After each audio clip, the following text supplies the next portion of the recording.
Hello Ram sir. Hi Naraju. Visualization 2.0 happy money. Previous వీడియోలో ఒక అర్హతని మనం ఎలా పొందుతాము, దానికి ఎలాంటి స్కిల్ కావాలి అనుకునేటువంటి దానికి మాట్లాడేటప్పుడు చిన్న బ్రీఫ్ లాగా మీరు ఒక మంచి క్వాలిటీ వీడియోని ఇవ్వడం జరిగింది. అందులో ఎమోషన్ యాడ్ చేసి, అంటే నాకు బాగా అనిపించినటువంటి విషయం ఏదైనా ఉంది అని అంటే స్పిరిచువల్ పాయింట్ నుంచి చూసినప్పుడు అక్షయ పాత్ర థియరీని మీరు చెప్పడం జరిగింది.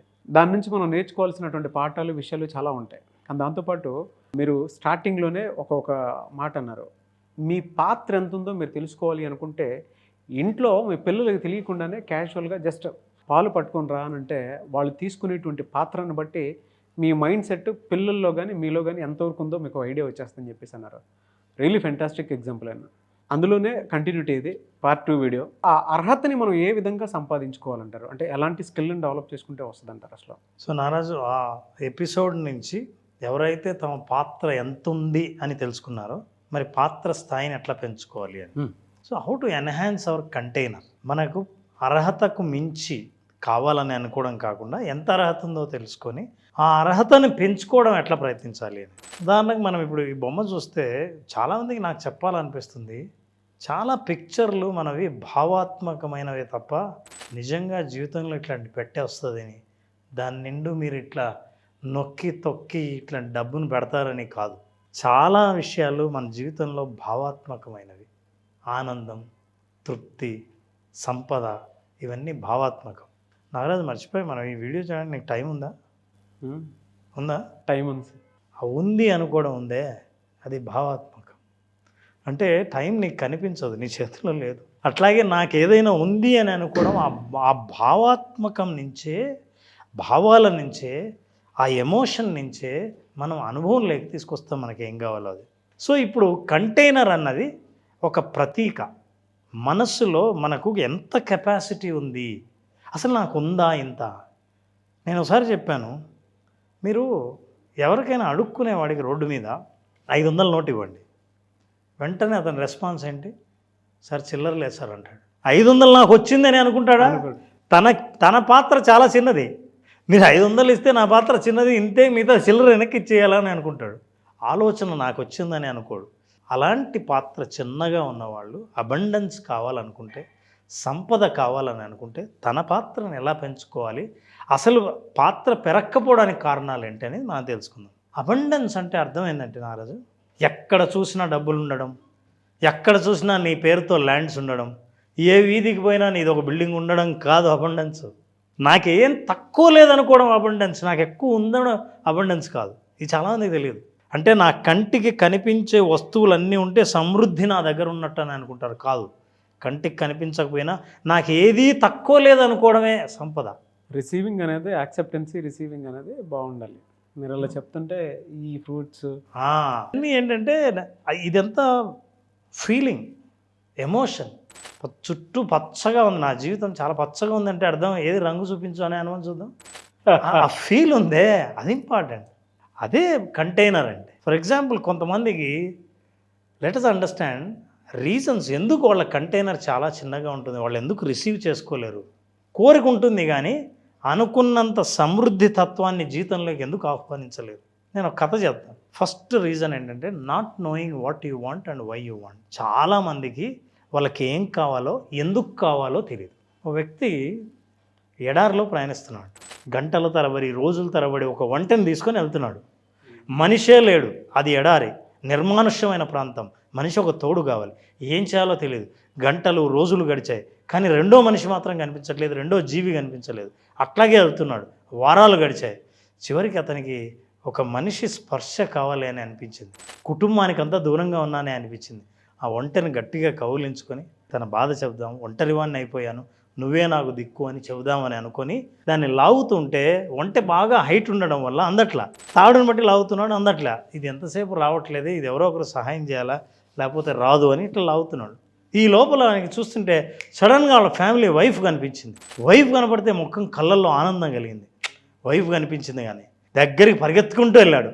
నువ్వు కనిపించావు, నీకోసం ఎదురు చూస్తున్నా, నాకు చిన్న సహాయం చేయి. ఏంటి అని. సహాయం ఏంటంటే, ఈ వంట తాడు కొంచెం పట్టుకో, దాన్ని కౌగిలించుకుని నా బాధ చెప్పాలి. అంటే మనిషికి ఏం కావాలో నీకు తెలియదు అసలు. నీకు ఏది లేదనుకుంటున్నావో ఆ ఎదురుగా కనిపిస్తే దాని వెంట పడకుండా దేని ద్వారా ఏది వస్తుందో మళ్ళీ దాని ద్వారానే నువ్వు వెనక్కి వెళ్తున్నావు. వంట నువ్వు ఎవరు లేనప్పుడు నీ కథను వంటకు చెప్పాలనుకున్నావు, నీ భార్య కనిపించినప్పుడు ఇంకా వంట ఎందుకు? చాలామందికి they don't know what they want, why they want. ఏదైనా పొందాలి అంటే దానికి అర్హత కావాలి అంటే రిసీవింగ్ అనేది చాలా ఇంపార్టెంట్ అని అర్థమైంది. అది నువ్వు తీసుకునే టైంలో నీ పక్కన వచ్చినప్పుడు దాన్ని గుర్తించడం అనేది కూడా చాలా ఇంపార్టెంట్. ఆ గుర్తించేది ఎప్పుడంటే నాకు ఏది మిస్ అయిందో తెలిస్తే నేను గుర్తించవచ్చు. నాకు నిజంగా ఏది కావాలో చెప్తే అది గుర్తించవచ్చు. నాకే తెలియనప్పుడు నాకు కావాల్సింది వచ్చినా నేను గుర్తించలేను. This exactly what happened. చాలా మందిలో ఇది జరుగుతుంది.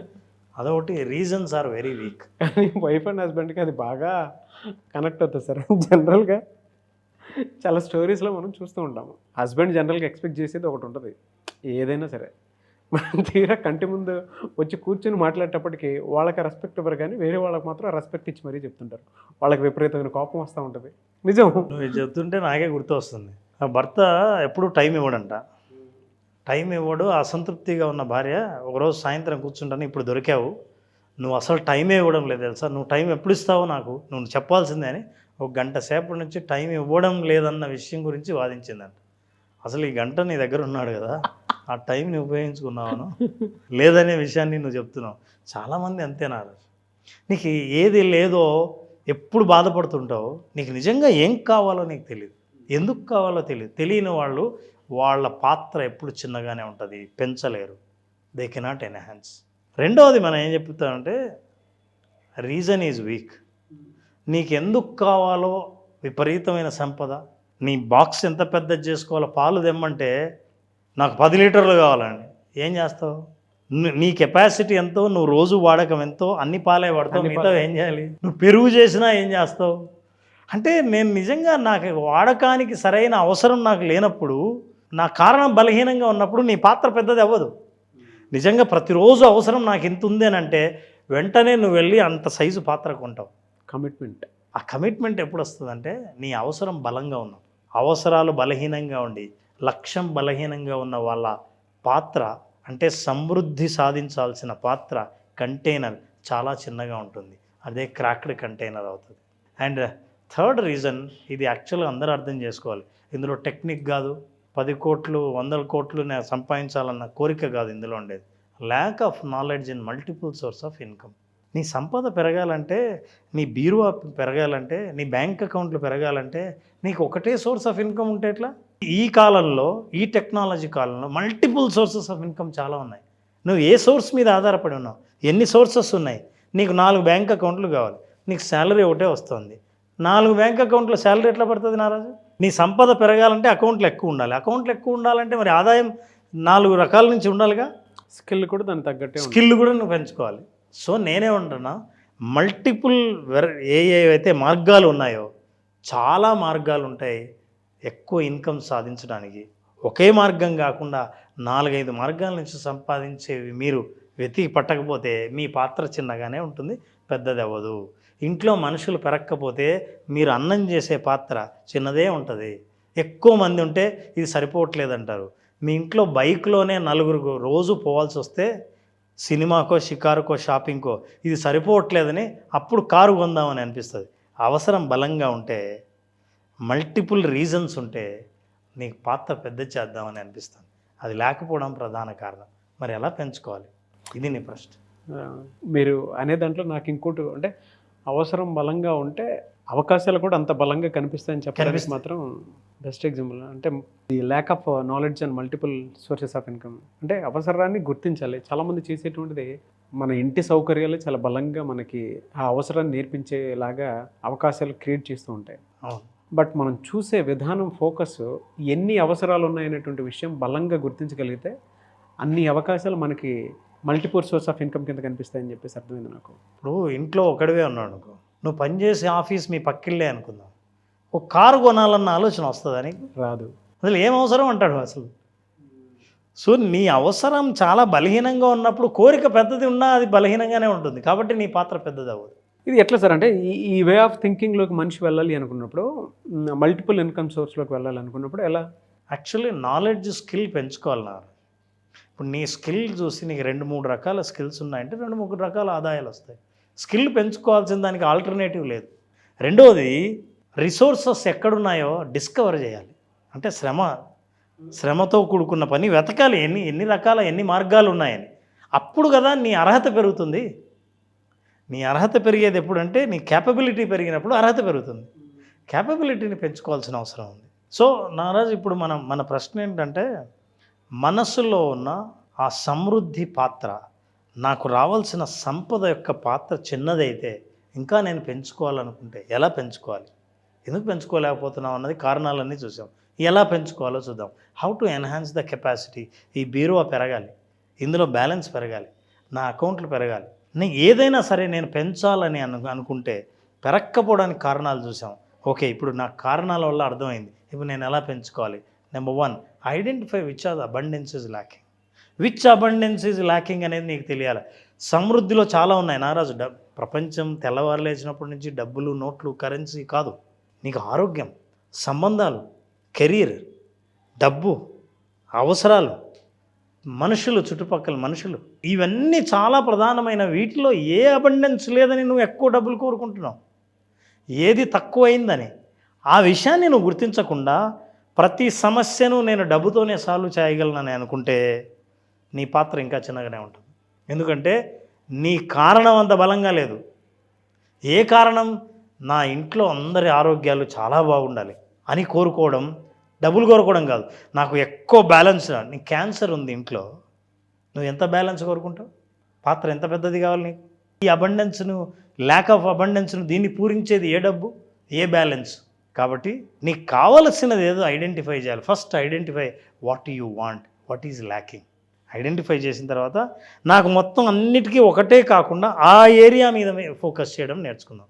సో నాకు ఏది లోపించిందో అది గుర్తుపట్టడం.